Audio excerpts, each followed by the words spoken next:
Hello everyone, it's Rebecca here, and today I'm coming at you with a review of All the Light We Cannot See by Anthony Doerr. It took me way too long to finish this book, but I have finally finished. I'm so happy that I finally finished this book. I picked it up in January. I picked this one up in January, and then when the mass paperback edition came out, I bought that one instead because of the size difference. Have you seen it? Like,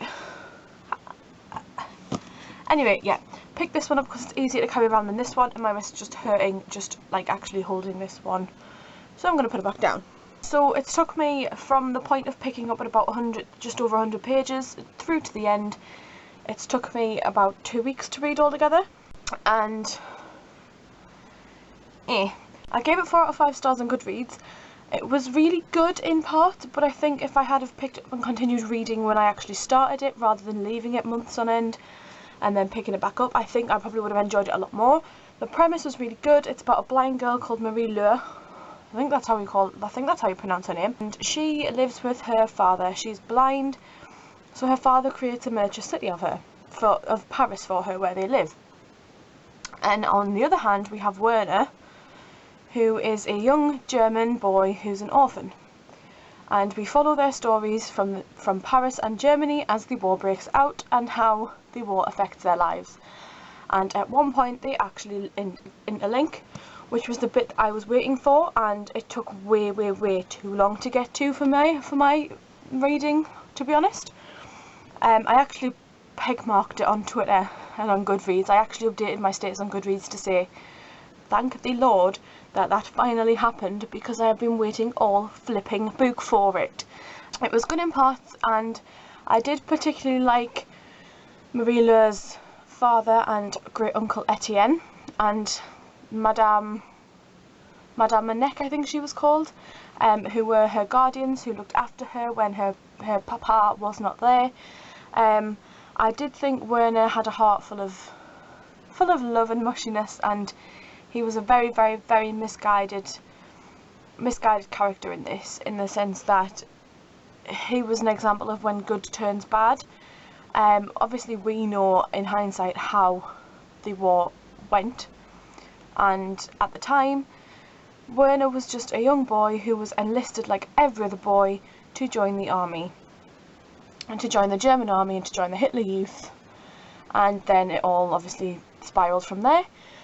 Werner is very good with radio transmitters. He can figure out how to make them work.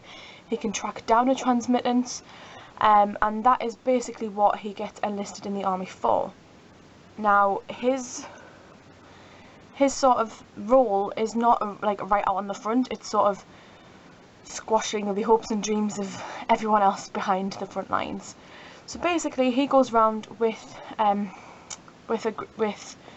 I think it's Volkheimer in the end, one of his old sort of classmates from his training days, and they track down transmitters and radios that should have been confiscated, that may be giving out, that may be leaking kind of sort of secrets and codes and all that kind of thing to the British and the French. And they then go round, he tracks down the actual transmitters and direct Volkheimer in the houses to go into, and then Volkheimer goes in and deals with them. And I think that had a very negative effect on Werner's character as well as Volkheimer's, because he clearly didn't really want to do it. It was sort of he had to do it or else he would have to be on the front line, so he was saving his and Werner's bacon really, until one night Werner hears a young girl cry out about a man that is in her house and is going to get her, and that young girl just happens to be Doerr. And her uncle Etienne is the one who actually has the radio transmitter, and every week on a certain day he will broadcast at 11 PM, or is it every night? I'm not sure if it's every week or every night, but he would broadcast at 11 PM and sort of give out secret codes that have been concealed in bread. And I thought this was a really clever sort of way to portray how desperate things got in the war to try and transfer sort of news and transport news and things like that. I thought that was a really clever sort of thing to stick in there, because I don't think people realised how difficult it would have been, particularly if you were living in France. And sort of, yeah, I did enjoy this book, and in part I sort of I don't know, in parts I've read things quicker than others, but the actual book setup is it sort of flits from different characters' perspectives, which is really good.